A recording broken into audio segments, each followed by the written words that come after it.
Hello भाई, सभी को राम राम। नेचुरल कॉलोनी वो चैनल में आपका स्वागत है। मैं आपके लिए एक नेचुरल वीडियो लेके आया हूँ। हनुमान जी ने कैसे शनिदेव का घमंड तोड़ा, तो हम मनुष्यों को भी घमंड नहीं करना चाहिए। और जो मनुष्य घमंड करता है प्लीज़ वो घमंड करना छोड़ दे, इसलिए कि वो किसी चीज़ का भी घमंड हो, चाहे पैसे का हो, चाहे बल का हो, ताकत का हो, घर का हो, किसी चीज़ का भी घमंड हो, हमें घमंड नहीं करना चाहिए। प्लीज़ घमंड करना छोड़ दे और हर किसी की मदद करें। इससे बड़ा कर्तव्य और धर्म नहीं है दुनिया में। जो घमंड करता है उसका एक न एक दिन घमंड टूट ही जाता है। जब इतने विद्वान लोगों का घमंड टूट गया तो हम मनुष्यों का क्या है, हम तो मिट्टी हैं। प्लीज़ घमंड ना करें। और जो फिर भी नहीं मानता है तो उसका एक न एक दिन घमंड ऐसा बुरी तरह से टूटता है जो वो ज़िंदगी भर याद रखता है। बहुत पीड़ा होती है। फिर वीडियो को पूरी देखना और स्किप मत करना, और इस वीडियो को शेयर जरूर करना, जो हर किसी को देखने को मौका मिले और उसको ये एहसास होए कि सच में घमंड करना बहुत बुरी चीज़ है। घमंड नहीं करना चाहिए। तो इसलिए वीडियो को पूरी देखना, सब्सक्राइब करना, लाइक करना और शेयर जरूर करना भाई। वीडियो अच्छी लगी हो। देव को अपनी शक्ति पर अपार घमंड हो गया था, इसलिए वो स्वयं को समस्त संसार में सबसे ज्यादा शक्तिशाली समझने लगे थे। शनि शनि शनि, हाँ मैं हूँ शनि। इस समस्त संसार में मुझसे ज्यादा शक्तिशाली कोई नहीं है। मैं चाहूँ तो अपनी दृष्टि मात्र से किसी के भी जीवन में उथल पुथल मचा दूं। ये कहकर अहंकार में चूर शनिदेव अपने वाहन गिद्ध पर सवार होकर आसमान में भ्रमण करने निकल जाते हैं, और तभी एकाएक उनको देवर्षि नारद मिल जाते हैं। शनिदेव नारद से कहते हैं, सुनाओ देवर्षि नारद, स्वर्ग की कैसी हवा दवा है? स्वर्ग में चहु और आनंद ही आनंद है शनिदेव। समस्त देवतागण अपने अपने कर्तव्य और धर्म का यथाविधि और विधान के अनुरूप कार्य करने में रत हैं। ये सुनकर शनिदेव हंसने लगते हैं और महर्षि नारद से पुनः प्रश्न करते हैं, देवर्षि नारद, क्या त्रिलोक में कोई मुझसे शक्तिशाली देवता है? नारायण नारायण, लगता है आपको अपनी शक्ति पर बहुत अहंकार है शनिदेव। प्रत्यक्ष को प्रमाण क्या, लो देखो मेरी शक्ति, देखो देखो मैं क्या कर सकता हूँ। ये कहकर शनिदेव आकाश मार्ग से चक्कर लगाते हुए कई पक्षियों और यक्ष गंधर्वों पर अपनी वक्र दृष्टि डालते हैं, और वे सब दृष्टि के प्रभाव से जलकर भस्म हो जाते हैं। ये देखकर शनिदेव अहंकार से मदान्त हो खिलखिलाते हुए कहते हैं, ये देखो देवर्षि नारद, मेरी वक्र दृष्टि का प्रभाव, मैं अपनी वक्र दृष्टि से किसी को भी जलाकर भस्म कर सकता हूँ। ये कहकर शनिदेव आकाश मार्ग से आगे बढ़ जाते हैं, और तभी नारद कहते हैं, नारायण नारायण, शनिदेव यदि अपनी शक्ति के अहंकार के फलस्वरूप ऐसी ही उद्दंडता करते रहे तो एक दिन अवश्य संकट में पड़ जाओगे। इसके कुछ दिन उपरांत अपनी शक्ति के मद में चूर शनिदेव अपने वाहन गिद्ध पर सवार होकर आकाश मार्ग से कहीं जा रहे थे कि तभी उनकी नजर हनुमान जी पर पड़ी। उस समय हनुमान जी अपने प्रभु श्री राम की भक्ति में लीन थे। हनुमान जी को देखकर शनि सोचने लगे, अरे वानर, क्यों ना आज इस वानर को अपनी अपार शक्ति का अनुभव कराऊं। ये मेरे पैरों में गिरकर क्षमा मांगेगा, क्षमा। यही सोचकर शनिदेव जमीन पर उतरे और हनुमान जी पर अपनी वक्र दृष्टि डाली, मगर हनुमान जी पर उसका कोई प्रभाव नहीं हुआ। हनुमान जी अपने प्रभु श्री राम के ध्यान में लीन रहे। ये देखकर शनि को उन पर बहुत क्रोध आया और वो कहने लगे, अरे ओ वानर, आंखें खोल और देख तेरे सामने कौन खड़ा है।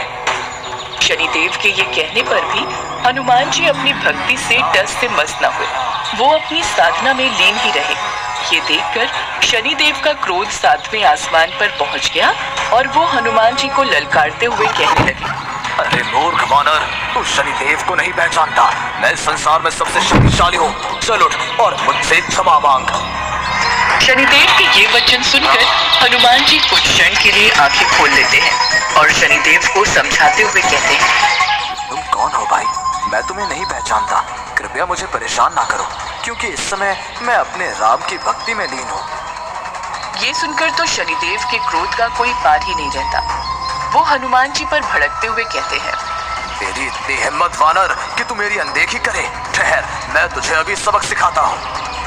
ये कहकर शनिदेव हनुमान जी का हाथ पकड़ लेते हैं। तभी एकाएक हनुमान जी को ऐसा अनुभव होता है कि मानो उनका हाथ आग पर रखा गया हो। वो तुरंत अपना हाथ छुड़ा लेते हैं। शनिदेव पुनः हनुमान जी का हाथ पकड़ना चाहते हैं। इससे हनुमान जी का ध्यान भंग हो जाता है और वो शनिदेव को समझाते हुए कहते हैं, हमारे धैर्य की और परीक्षा लेने का प्रयास मत करो। अपनी शक्ति का प्रदर्शन कहीं और जाकर करो, अन्यथा हम कठोर दंड देने को विवश हो जाएंगे। दंड? और वानर तू शनिदेव को क्या दंड देगा? दंड तो तुझे मैं दूंगा, मैं। अभी भी समय है, मुझसे क्षमा मांग लो। ये कहकर शनिदेव और अधिक प्रचंड हो जाते हैं और हनुमान जी को परेशान करने से बाज नहीं आते। ओ वानर, अब तू ही नहीं बल्कि तू जिस राम की भक्ति में पागल हुआ जा रहा है, मैं उसे भी क्षमा मांगने पर विवश कर दूंगा, देखना। इस प्रकार हनुमान जी शनिदेव के अहंकार और उनकी उदंडता से परेशान होते हैं। तेरा इतना दुस्साहस कि तू मेरे राम का अपमान करे, अब तो तुझे सबक सिखाना ही पड़ेगा।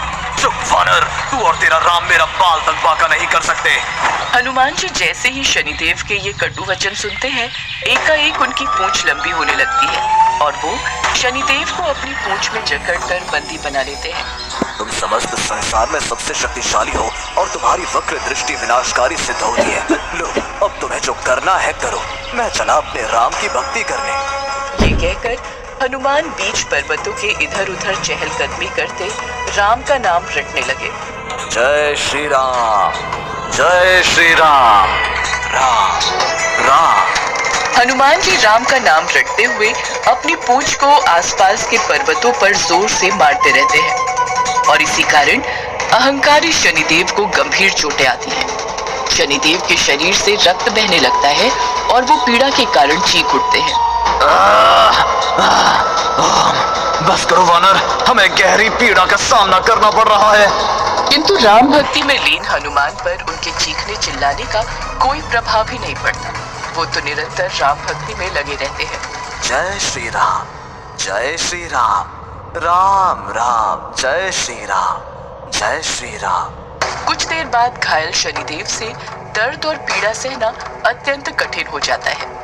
उन्हें अपने अहंकार पर पश्चाताप होने लगता है, किंतु हनुमान जी उनकी सुनते नहीं। इसीलिए शनिदेव अपनी सहायता के लिए स्वर्ग के देवताओं को पुकारने लगे। हे स्वर्ग में वास करने वाले देवों, आओ और मेरी सहायता करो। मुझे हनुमान जी ने अपनी पूंछ रूपी कारागार में बंद कर लिया है। कोई तो आओ और मुझे इस कारागार से मुक्त करवाओ। शनिदेव बार बार देवताओं का आह्वान करते हैं, किंतु उनकी सहायता करने के लिए कोई भी देवता सामने नहीं आता है। ये देख शनिदेव निराश होकर सोचते हैं, लगता है अपनी शक्ति के अहंकार में हनुमान जैसी महाशक्ति का अपमान करके मैंने बहुत बड़ी भूल कर दी है। मैंने बार बार वानर वानर बोल उसके मन को आहत किया है। शनिदेव ये सोच ही रहे होते हैं कि तभी हनुमान जी हंसते हुए कहते हैं, क्यों शनिदेव, आनंद आ रहा है ना? यदि आनंद की परम अनुभूति ना हो पा रही हो तो मैं अपनी पूंछ को थोड़ी देर तक और भी घुमाता रहूंगा। ये सुनकर शनिदेव का सारा अहंकार चूर चूर हो जाता है और वो सिर झुकाकर हनुमान जी से क्षमा मांगने लगते हैं। हे राम भक्त हनुमान जी, मुझे माफ कर दो। मैंने व्यर्थ अपनी शक्ति के अहंकार के फलस्वरूप आपको परेशान किया। आज के उपरांत मैं तो क्या, मेरी छाया तक आपके निकट दृष्टिगोचर नहीं होगी। ये सुनकर हनुमान जी कहते हैं, मुझे वचन दो कि आज के उपरांत तुम मेरे ही नहीं बल्कि मेरे भक्तों से भी दूर ही रहोगे। मेरे किसी भक्त को परेशान किया तो मैं तुम्हें हमेशा के लिए बंदी बनाकर रखूंगा।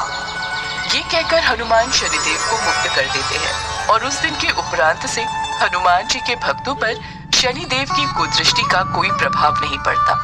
अर्थात शनि हनुमान जी के भक्तों को चाह कर भी परेशान नहीं कर पाते हैं। इस कथा का श्रवण करके राम सखा गदगद हो गया। उनके मुख से अनायास ये पावन पवित्र शब्द फूट पड़े। जय हनुमान जी, जय पवन पुत्र, तेरी हमेशा ही जय हो।